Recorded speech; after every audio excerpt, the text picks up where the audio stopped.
Hi, it's Chris Watkin here from Landlord Farming, and I'm with Robin and Eddie from Property Stream. Guys, what are the top three tips for estate agency branding? Talk to me.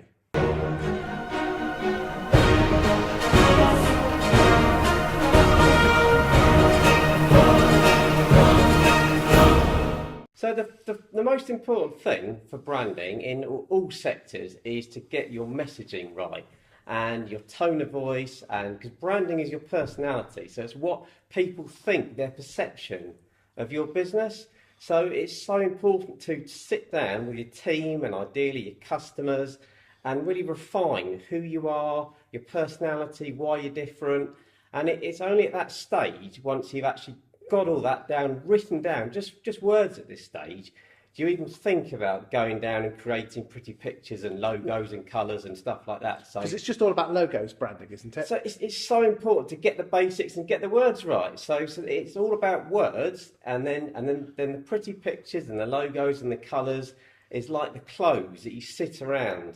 So what does that look like in the real world with estate agency?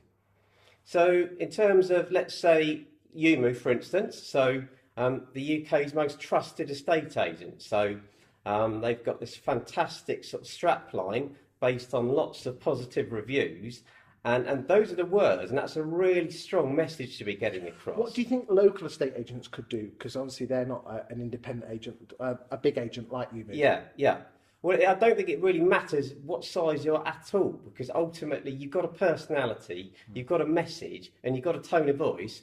Whether you're one like a startup or you know 100, 200 branch agency, national agency, it doesn't make any difference. You have a personality and you have a message, and you should have a tone of voice. So really what you're saying is sit down with the team, write out what your firm is all about, Yeah. and that is a great starting place to start your branding. And any of your sort of creative agencies, if they come to you and start talking about pretty pictures and colours and Colours logos and fonts first, and Pantone colours. then if they don't talk about the messaging and the tone of voice first of all, then I'd have some quite severe words with them, or go and look for someone else. Because Good stuff. There you go. There's top tip one. Let's go to top tip number two. Top tip two. So being different in a estate agency isn't actually all that hard, because we do chuckle with each other sometimes. We'll go onto the high street and we'll see 5 or 6 estate agents who position themselves right next to each other, and some of them have got the same colours. They've got logos that look very Well, similar. all estate to each other. agents are the same, aren't they? Yeah, we all go on for, yeah. we all have for sale boards. Yeah, We all go yeah, on Rightmove. yeah, We all absolutely. have offices. So it's not actually that hard to be different. And if you go bananas, you just put a bit of thought about doing something a bit different. What? So we're talking about blow up bananas here? Okay, so an example of that. So we've got a client called Mayors Estate Agency based in Poundbury, and we created 5 different for sale boards for them. Really? And part of their branding had different animals on that represented different sort of personality traits of the business. So calm and collected was a swan, clever was a fox, great marketing was a peacock. So we had these different boards, and these were popping up around different places in the town, and kids were taking pictures of them and sharing them at school, like top trumps. And This is estate agency boards. estate Really? agency boards, No. and the local media are actually coming in, taking pictures of them as well. And this was all sort of free publicity. What? Just some bloody for sale Just, boards? just for some for sale boards. So doing something a tiny bit different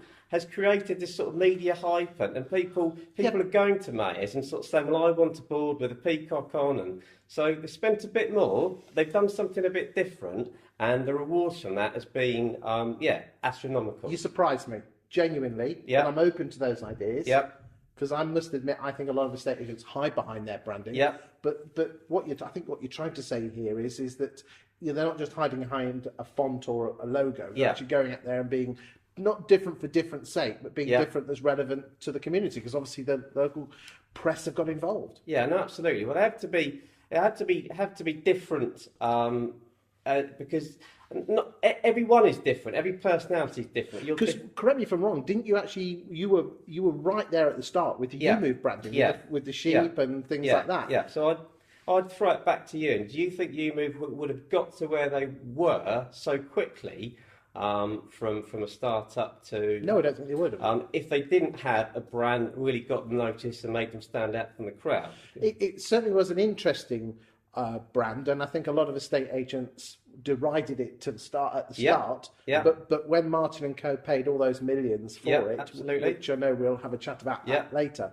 there must be something behind it. They are growing very, very quickly. Yeah. Very quickly. Interesting.